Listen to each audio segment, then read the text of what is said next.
আমাদের অনন্য স্টোরি সকল প্রকার পার্ট গল্প দেখতে আমাদের চ্যানেলটি সাবস্ক্রাইব করে পাশে থাকা বেল আইকনটিতে ক্লিক করে অল নোটিফিকেশন অন করে দিন।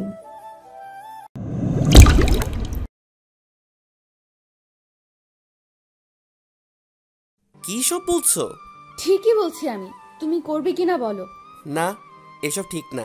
আর বিয়ের আগে এগুলো করা পাপ, জানো না? তাহলে চলো আমরা বিয়ে করে নিই। পাগল হয়েছো নাকি? আমি তোমাকে বিয়ে করতে পারবো না, আর আমার বয়সও হয়নি। আমি এত কিছু জানি না, তুমি আমার সাথে শারীরিক সম্পর্ক করবে ব্যাস। আবার এক কথা? আমি তোমাকে ভালোবাসি শিহাব। কিন্তু আমি তোমাকে বাসি না, আর বাসতেও পারবো না। কেন, আমি কি দেখতে খারাপ নাকি আমার মধ্যে কিছু নেই? দেখো, আমি গরিব, তার উপর আমার বাবা ভাইয়া কেউ আমাকে সহ্য করতে পারে না। আর তুমি ভাবির বোন, আমিও তোমাকে সেই ভাবেই দেখতে চাই। আমি এত কিছু জানি না, আমার তোমাকেই চাই ব্যাস। এই বলে তানিয়া শিহাবকে জড়িয়ে ধরে, না আর থাকা যায় না, আমাকে কি প্লেবয় পাইছে নাকি ও? এই ভেবেই শিহাব ঠাস করে দিল একটা কষিয়ে তানিয়ার গালে। তানিয়া গালে হাত দিয়ে বলল, এটা তুমি ঠিক করলে না, আমি তোমাকে দেখো কি করি। এই বলেই তানিয়া চলে গেল। শিহাব হাঁপ ছেড়ে বাঁচল।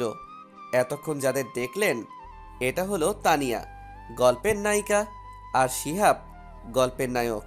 বাকিটা গল্প পড়েই বুঝতে পারবেন আশা করি। শিহাব ওর রুম থেকে বেরিয়ে দেখলো তানিয়া কোথাও নেই। শিহাবকে দেখে ওর ভাবি বলতে লাগলো, কি ব্যাপার শিহাব, তোমার কিছু লাগবে? না ভাবি। কলেজে যাবে না? হ্যাঁ। ওকে, তুমি বসো, আমি তোমাকে নাস্তা দিচ্ছি। এই বলেই শিহাবের ভাবি ওকে নাস্তা এনে দিল। শিহাব খেতে খেতে বলল, ভাবি ভাইয়া কই? অফিসে নাকি একটা জরুরি মিটিং আছে, তাই তাড়াতাড়ি চলে গেল। ও। শিহাব নাস্তা শেষ করে কলেজে চলে আসলো। ওর তেমন কোনো বন্ধু নেই, শুধু একটাই বন্ধু, পল্লব। শিহাব ক্যাম্পাসে বসে ওর জন্য অপেক্ষা করতে লাগলো। একটু পর পল্লব আসলো। কিরে শালা, এত লেট করলি কেন? আর বলিস না, পেতনি ধরেছিল। কি আবোল তাবোল বকিস? হ্যাঁ মামা। পল্লব কিছু বলতে যাবে তার আগেই ওর খেয়াল হলো শিহাব অন্যদিকে তাকিয়ে আছে। শিহাব কি দেখতিছে সেটা দেখার জন্য ঘুরতেই পল্লব দেখতে পেল মাঠের মধ্যে দিয়ে একটা মেয়ে আসতেছে। আরে, এটা ওই মেয়েটাই যার হাতে সকালে পল্লব থাপ্পড় খাইছে। শিহাবকে তাকিয়ে থাকতে দেখে পল্লব বলল, শালা এমনভাবে দেখছোস মনে হয় এখনই কাজী অফিসে নিয়ে গিয়ে বিয়া করবি। শিহাব পল্লবের দিকে তাকিয়ে বলল, বিয়ে? আর এই মেয়েকে? কখনো না। কেন, চিনিস নাকি? অনেক কাছ থেকেই। কি বললি? বললাম চিনি না। না চেনাই ভালো, মালটা খুব ডেঞ্জারাস। কেন, তোরে আবার কি করলো? আর বলিস না। পল্লব কলেজের গেটের সামনে আসতেই দেখলো একটা নতুন মেয়ে, তাই একটু টিচ করার জন্য মেয়েটির কাছে গিয়ে, কে তুমি নন্দিনী, আগে তো দেখিনি। আগে যখন দেখিসনি তাহলে আর দেখারও দরকার নেই, যত সব। বলেই মেয়েটি যাওয়ার আগেই পল্লব চলে আসে। হা হা হা। হাসিস না মামা। তো কি কাঁদবো? শালা এখনো এক কানে কম শুনছি, মায়ার গায়ে কি জোর। চল ক্লাসে যাই। তুই যা, আমি একটু বাথরুম থেকে আসি। ওকে। শিহাব ভাবতে থাকে কি ব্যাপার, ও আমাদের কলেজে কেন? আর ভাবিও তো কিছু বলল না। যাই হোক, আমি ওর থেকে যতটা দূর হোক থাকার চেষ্টা করব। এই ভাবতে ভাবতে শিহাব ক্লাসে ঢুকে, কিন্তু তখন ঘটে বিপত্তি। দেখে কোথাও সিট ফাঁকা নেই। পল্লব হারামিটাও আজকে জায়গা না পেয়ে একজনের সাথে বসে পড়ছে। শিহাব দেখলো শুধু তানিয়ার পাশের সিটটা ফাঁকা আছে। শিহাব ইতস্তত করে তানিয়ার পাশের সিটে গিয়ে বসলো। মাঝখানে কিছুটা ডিস্টেন্স রেখেই বসলো শিহাব, কিন্তু একটু পর তানিয়া ওর দিকে চেপে বসে। শিহাব একটু সরে যায় ওর থেকে, তানিয়া তখন আবার ওর দিকে এগিয়ে যায়। এরকম করতেই হঠাৎ শিহাব ধপাস করে ফ্লোরে পড়ে যায়। ক্লাসের সবাই হেসে ওঠে। এই যে ছেলে, তোমার নাম যেন কি? জি, শিহাব হোসেন। ক্লাসে কি ফাজলামো করার জায়গা? কি ফাইজলামো করলাম স্যার? তো কি করেছিলে, ঘুমাচ্ছিলে যে নিচে পড়ে গেলে? না আসলে sir. I don't any excuse, get out. কিন্তু বেরো। শিহাব মাথা নিচু করে ক্লাস থেকে বেরিয়ে গেল। আর ভাবতেছে সবাই আমার সাথে এমন ব্যবহার করে কেন। তানিয়া মনে মনে খুশি হয় শিহাবকে ক্লাস থেকে বের করে দেওয়ায়। শিহাব মন খারাপ করে বাসায় চলে আসে। বাসায় আসতেই শিহাবের ভাবি শিহাবকে বলে, কি ব্যাপার শিহাব, এত তাড়াতাড়ি চলে আসলে যে? এমনি ভালো লাগছিল না, তাই চলে আসছি। ও, ভাবি একটা কথা বলি। বলো। তোমার বোন তানিয়া আমাদের কলেজে কেন ভর্তি হয়েছে, আর সেটা তুমি আমাকে একবারও বললে না? আসলে আমার মনেই ছিল না তোমাকে বলতে। ও তোমাদের দেখা হয়নি কলেজে? না, কেন? আমি তো ক্লাসই করি নাই। আচ্ছা ভাবি, আমার ভালো লাগছে না, আমার ঘরে গেলাম। কেমন? কি ব্যাপার, শরীর খারাপ নাকি? না, এমনি ভালো লাগছিল না, একটু ঘুমালেই ঠিক হয়ে যাবে। ওকে, তুমি যাও। শিহাব ওর রুমে এসে ঘুমিয়ে পড়ে। শিহাবের ঘুম ভাঙে কারো চুরির শব্দে। শিহাব ঘুম ঘুম চোখে তাকিয়ে দেখে তানিয়া ওর পড়ার টেবিলের উপর বসে ওর বইগুলো দেখছিল। শিহাব উঠে বসে। ঘুম হইল? হুম। আপু তোমাকে গোসল করে খেতে যাইতে বলল। তুমি আমার রুমে কেন আসছো? কেন আসতে পারি না? না না, মানে হ্যাঁ। এই তুমি তোতলাচ্ছ কেন? কই? এই তো এখনই। ভুল শুনছো তুমি। আর তোমাকে না বলছি আমার কাছে আসবে না? আসলে কি করবে শুনি? সকালের থাপ্পড়ের কথা মনে নাই?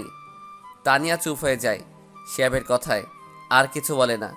শিহাব শাওয়ার নিতে চলে যায়। তানিয়া মনে মনে ভাবতে থাকে, থাপ্পড়ের কথা আমি কি করে ভুলি? সেটা সত্য, ইন্টারেস্ট সহ আমি নিবই। Just wait and see. Shihab খাবার টেবিলের কাছে গিয়ে চেয়ারটা ঠিক করে বসতেই ধপাস।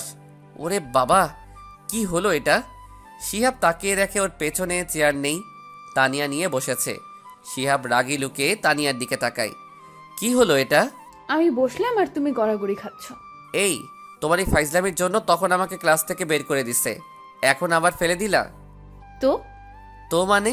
ও মা, আমার পেছনের অবস্থা খারাপ। শিহাব উঠে আবার বসে পড়ে। রাগে ইচ্ছে মতো খাইতে লাগে। শিহাব, আস্তে খাও, গলায় আটকে যাবে। আস্তে খাওয়ার সময় নেই। কোথাও যাবে নাকি? হ্যাঁ, এখান থেকে চলে যেতে পারলে বাঁচি। কোথায় যাবে? মরতে। শিহাব, খাবার সময় এসব কথা বলতে হয় না। তাহলে তোমার বোনকে বলো চুপ থাকতে। তানি। শিহাব তাড়াতাড়ি খেয়ে ওর রুমে চলে যায়। তখনই তানিয়া এসে, এত পালাচ্ছ কেন আমার থেকে? তোমার থেকে পালানোর কি আছে? তাহলে চলো এখনই আমাদের ফুলসজ্জাটা সেরে ফেলি। বের হও আমার রুম থেকে, বলেই শিহাব ধাক্কা দিয়ে তানিয়াকে ওর রুম থেকে বের করে দেয়। তানিয়া মনে মনে ভাবতে থাকে, তোমার এই সাহস আর অহংকার তো আমি শেষ করে ছাড়বো, বলে চলে যায়। তানিয়া যাওয়ায় শিহাব যেন একটু স্বস্তি পায়। পরের দিন সকালে শিহাব কলেজে যাবে, এমন সময় ওর ভাইয়ের সামনে পড়ে।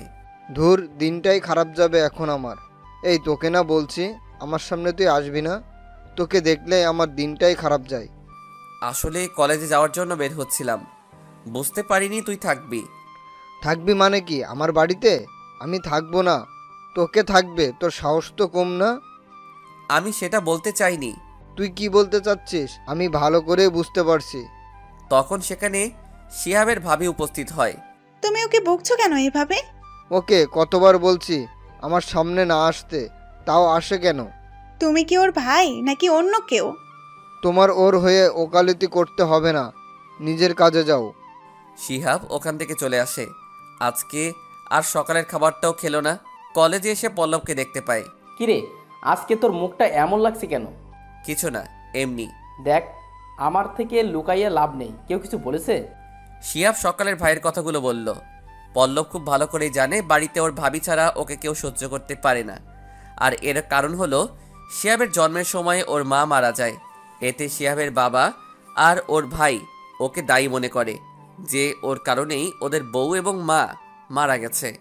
অপয়া মনে করে শিহাবকে। এই থেকেই ওদের এই ব্যবহার।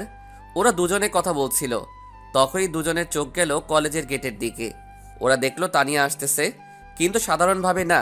নীল শাড়ি, ম্যাচিং চুড়ি, দুহাতে, কানে দুল, ঠোঁটে হালকা লিপস্টিক। এক কথায় ওকে দেখতে কোনো পরীর থেকে কাম লাগছে না। কলেজের সব ছেলেরা ওর দিকে হা করে তাকিয়ে আছে। এই প্রথম শিহাবও তানিয়ার দিকে ভালোভাবে তাকালো। মেয়েটা আসলেই সুন্দর, কিন্তু ওর ওকে নিয়ে ভাবলে চলবে না, কারণ যে ছেলে নিজের বাড়িতেই অবহেলিত, সে আর যাই হোক কাউকে ভালোবাসার যোগ্য না। শিহাব পল্লব দেখল কলেজের অনেক ছেলে তো প্রায় তানিয়াকে প্রপোজ পর্যন্ত করে ফেলছে, কিন্তু তানিয়া ওদের কাউকে পাত্তা না দিয়ে ক্লাসে চলে যায়। তানিয়া যাওয়ার সময় শিহাবের দিকে তাকিয়ে হালকা একটা মুচকি হাসি দিয়ে চলে যায়। শিহাব আবুলের মতো তাকিয়ে থাকে। ক্লাসের ফাঁকে ফাঁকেও শিহাব আজকে অনেকবার তানিয়াকে লুকিয়ে লুকিয়ে দেখেছে, সেটা অবশ্য তানিয়া বুঝতে পেরেছে আর মনে মনে হাসে। কলেজ ছুটি হলে শিহাব হেঁটে হেঁটে বাড়ি ফিরছিল, কারণ ওকে গাড়ি ভাড়া, পকেট খরচ কিছুই দেয় না। তখনই রিক্সা থেকে তানিয়া শিহাবকে ডাক দিল। শিহাব পেছন ফিরে দেখল তানিয়া ডাকছে ওকে। কি? এসো একসাথে যাই। লাগবে না, আমি হেঁটে যেতে পারবো। আমি কিন্তু তোমাকে উঠতে বসি রিক্সায়। বললাম তো আমি একা চলে যাব। ঠিক আছে, আমি বাসায় গিয়ে আপুকে বলবো তোমার কথা। কি বলবে? যা বলার বলবো। বুঝতেই পারছো নিশ্চয়ই, তোমার সুনাম করব না? ভালো ছেলের মতো উঠো এখন। না, এই মেয়ের ভরসা নেই। যে বিয়ের আগে ফিজিক্যাল রিলেশন করতে চায় তার আমার সম্পর্কে বানিয়ে বলতে সময় লাগবে না। তার চেয়ে বরং ঝামেলাটার সাথে বাসায় যাই, এটাই বেটার। আই, কি এত ভাবছো? তুমি কি করে জানলে আমি কিছু ভাবছি? জানতে হয়। কিভাবে? সেটা তোমাকে বলা যাবে না। কেন? আগে বড় হও। তোমার কি মনে হয় আমি এখনো বাচ্চা? অবশ্যই তোমার ফিডার খাওয়া উচিত। এত সুন্দর মেয়ে তোমার কাছে আছে, কিছু একটা করবে তা না ভয় পায়। শিহাব কাউকে ভয় পায় না। ওকে? ও মা, তাই নাকি? জি। তাহলে তো একটু ভয় পাওয়াতেই হয়। মানে কিভাবে? বলবো না, করে দেখাবো। শিহাব তানিয়া থেকে একটু চেপে বসলো। তানিয়া আর একটু এগিয়ে গেল। শিহাব এখন কি করবে ভেবে পাচ্ছে না। আর তো চাপা যাবে না। তানিয়া শিহাবের শার্টের কলার ধরে শিহাবকে ওর দিকে এগিয়ে নিয়ে আসলো। শিহাব তানিয়ার কাণ্ডে একেবারে অবাক হয়ে আছে, কিছু বলতেও পারছে না। তানিয়া ওর মুখটা শিহাবের মুখের কাছে নিয়ে আসতেই শিহাব চোখ বন্ধ করে ফেলে। তানিয়া হা হা করে হেসে ওঠে। শিহাব বলে উঠল, কি হলো, হাসছো কেন? তোমার অবস্থা দেখে। মানে? খুব তো বড় বড় চাপা দিচ্ছিলে যে শিহাব কাউকে ভয় পায় না, এখন তাহলে ভয় চোখ বন্ধ করলে কেন? না মানে? হয়েছে, থাক। তানিয়া হাসতে হাসতে ওরা বাড়িতে চলে আসে। শিহাব নেমে সোজা বাসার মধ্যে চলে যায়। তানিয়াও রিক্সার ভাড়া মিটিয়ে আসে। শিহাব নিজের রুমে ঢুকে সোজা ফ্রেশ হতে চলে যায়। তানিয়া এইদিকে হাসতে হাসতে শেষ। শিহাব ফ্রেশ হয়ে এসে খেয়ে দিল একটা ঘুম। ওর ঘুম ভাঙলো বিকালে পল্লবের ফোনে। কিরে, কই তুই? বাসায় ঘুমাচ্ছি। শালা তাড়াতাড়ি আমার বাসায় আয়। এইটা বলার জন্য তুই আমার ঘুম নষ্ট করলি? তুই আসবে নাকি বাসায় গিয়ে লাথি দিয়ে তুলবো? যাচ্ছি। এত রাগিস কেন? জলদি আয়। বলেই শিহাব কল কেটে দিল। তারপর উঠে পল্লবের বাসায় চলে গেল। এই আসার সময় তোর ঘুম থেকে ডেকে তুললে এর থেকে তাড়াতাড়ি আসতে পারবো না। তুই শালা মানুষ হবি না। তুই গাধা হলে আমি কিভাবে মানুষ হই? পল্লব শিহাবের পিঠে একটা চাটি মেরে বলে, ছাদে যা, তুই আড্ডা দিব, আমি কফি নিয়ে আসছি। ওকে মামা। বলেই শিহাব ছাদে চলে যায় আর পল্লব কফি আনতে। শিহাব ছাদে গিয়ে দেখলো এক মেয়ে দাঁড়িয়ে আছে। চেহারা দেখা যাচ্ছে না, মনে হয় পরী হতে পারে। চুলগুলো এত লম্বা, পিছন থেকে দেখতে অনেক সুন্দর লাগছে। ভাই কিছু বললে আবার আপনারা প্রেমে পড়বেন। যাই হোক, তাকে একটা ডাক দিল শিহাব। আন্টি আপনি এখানে কি করেন? আর আপনি বা কে? আন্টি? ও আন্টি। ডাক দিতে দেরি, কিন্তু শিহাবের দিকে দেখতে দেরি নাই। যেই শিহাবের দিকে দেখেছে, শিহাব বলল, তানিয়া তুমি? ওই কি বললাম? আমি আন্টি? সরি, আমি বুঝতে পারিনি পেছন থেকে। তখনই কে জানে পল্লব হারামি ছাদে আসবে। পল্লব ছাদে এসে, মামা কার সাথে কথা বলো? আর এই আন্টিকে চেনা চেনা লাগতেছে, এখানে কি করে? পল্লব তুই আজকে শেষ, মনে মনে বলতেছে। তানিয়া শিহাবকে সরিয়ে পল্লবের সামনে গিয়ে বলে, আমি কি তোমার আন্টি লাগি? আরে তানিয়া আন্টি, আপনি এখানে একদিনের পরিচয়ে বাসাতে আসছেন দেখি, আজকেও কি থাপ্পড় মারার প্ল্যান আছে নাকি? পল্লব তুই আজকে শেষ ভাই, আমি চললাম। আমি আস্তে করে ছাদে থেকে নিচের দিকে নামতেছি, কেউ দেখতে পাই নাই। আন্টি মানে কি? আর কে আন্টি? আমি কি তোমার আন্টি লাগি? কিন্তু আপনি এখানে কি করছেন? তোমার ফ্রেন্ডের সাথে দেখা করতে আসছি। কার সাথে? সাবিয়া। তখনই সাবিয়া ছাদে আসে। কি হয়েছে রে তানি? আর বলিস না, ফাজিল বাদাইম্মা পোলা আমারে আন্টি কয়। তুই কি বললি? কানের নিচে লাগাই দিছে একটা। হাই হাই, হুম। তুই পারিসও বটে। শিহাব পল্লব নিচে চলে আসে। পল্লবের অবস্থা দেখে শিহাব হাসতে হাসতে শেষ। শালা হাসিস না, এই ধর তোর কফি। এক চুমুক দিয়ে, শালা এটা কি কফি নাকি শরবত? আমি কি করবো, ওই আন্টির জন্যই তো ঠান্ডা হয়ে গেছে। মনে হচ্ছে সবগুলো তোর মাথায় ঢালি। সবাই তো মরে পাগল পাইছো। তারপর শিহাব পল্লবের থেকে বিদায় নিয়ে বাসায় চলে আসে। শিহাব বাড়িতে ঢুকতেই দেখলো ওর সামনে তানিয়া দাঁড়িয়ে আছে। শিহাব ওকে পাশ কাটিয়ে যেতে লাগলেই তানিয়া শিহাবের হাত ধরে সামনে নিয়ে আসে। কি হলো? এখনো আমরা কিছু করলামই না, হবে তো পরে। আমাকে আটকালে কেন? আমার ইচ্ছে হয়েছে তাই। সরো, আমি টায়ার্ড, রুমে যাব। তোমার সাহস তো কম না, তুমি আমাকে অ্যাভয়েড করছো। তো তো মানে এখন আমাকে আন্টি বলেছিলে কেন? আরে আমি জানতাম নাকি? ওইটা তুমি জানলে কি বলতাম? আর তোমার ওই বন্ধু, ওরও সাহস দেখলে বাঁচি না, আমারে বলে আন্টি এখানে কি করে, তাই একটা লাগাই দিচ্ছি। ভালো করছো, আমি গেলাম। দাঁড়াও, এত যাই যাই করছো কেন? এত সুন্দরী একটা মেয়ে নিচে থেকে তোমার সাথে কথা বলছে, কই একটু লাইন মারবে তা না, যাচ্ছি বলে। সুন্দর? আর তুমি? হাসছো কেন? Nice joke. শিহাব হাসতে হাসতে ওর রুমে চলে আসে। ধুর, এই মেয়েটার সমস্যা কি? সব সময় আমার পেছনে লেগে থাকে। রাতে শিহাব পড়তেছিল, তখন ভাবি ওর রুমে আসে। কিছু বলবে? কালকের দিনের কথা মনে আছে তোমার? শিহাব কিছুক্ষণ ভেবে বলল, হ্যাঁ আছে। আমরা সবাই ওইখানে যাচ্ছি, কাল তুমিও চলো। না, আমি তোমাদের সাথে যেতে পারবো না, আমি একাই চলে যাব। আচ্ছা। শিহাব আর পড়ল না, পল্লবকে ফোন দিল। পল্লব ফোন রিসিভ করে, হ্যাঁ বল।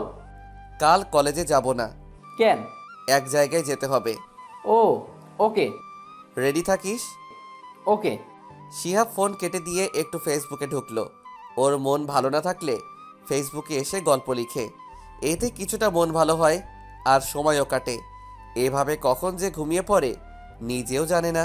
ঘুমের মধ্যে খেয়াল করে তানিয়া শিহাবের মাথায় হাত বুলিয়ে ডাকছে। তখনই শিহাবের ঘুমটা ভেঙে যায়, দেখে ওর রুমে কেউ নেই। শিহাব মনে মনে ভাবে, কি ব্যাপার, আমি ওকে নিয়ে কেন স্বপ্ন দেখলাম? যাই হোক, এসব নিয়ে আমি ভাবতে চাই না, কারণ আমি অবহেলিত। শিহাব উঠে ফ্রেশ হয়ে পল্লবকে ফোন দেয়। কিরে, কত দূর? হ্যাঁ, আমি তোর বাসার সামনে আসছি, বের হ।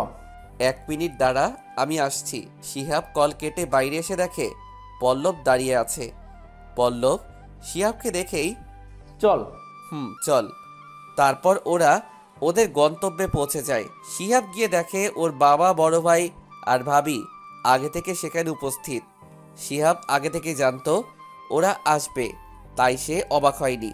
শিহাব কাছে যেতে চাইছিল না, কিন্তু পল্লব জোর করে নিয়ে গেল। শোন, শুধু এটা ওদের মা বউ না, তোর নিজের মায়ের কবর, তাই তুইও আসতে পারবি। হ্যাঁ, আজকে শিহাবের মায়ের মৃত্যুবার্ষিকী, আর প্রতি বছরই ওরা সবাই এখানে আসে।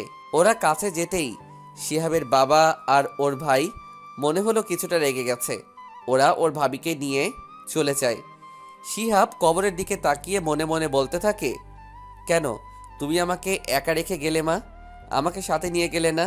তোমার চলে যাওয়ার জন্য সবাই যে আমাকে দায়ী ভাবে, আমি এই কথা যে সহ্য করতে পারি না। আজ কত অবহেলিত আমি।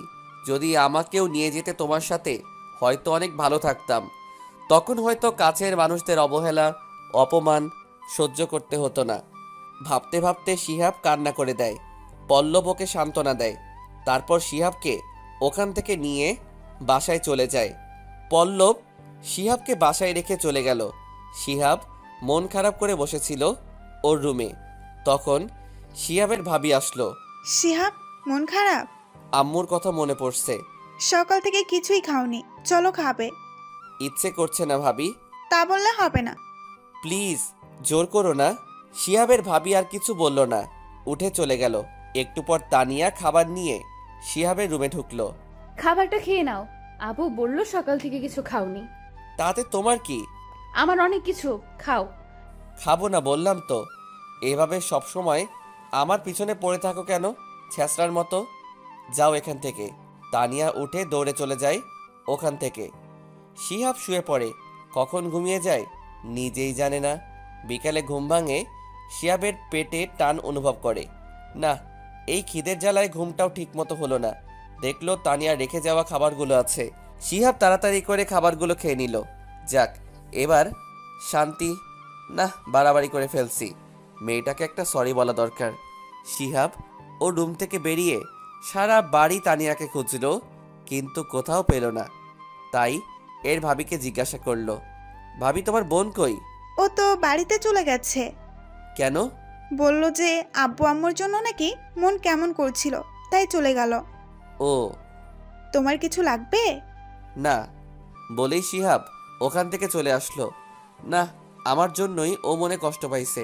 কাল কলেজে দেখা হলে সরি বলে দিব। সারা রাত আর শিহাবের ভালোভাবে ঘুম হলো না তানিয়ার চিন্তায়। না, আমি কি ওকে ভালোবেসে ফেলছি? হ্যাঁ, এটাই হবে। আমি তানিয়াকে ভালোবেসে ফেলছি। ওর দুষ্টুমিগুলো, ফাইজলামিগুলো অনেক মিস করছি। এসব ভেবেই শিহাব হাসতে থাকে। পরের দিন কলেজে গিয়ে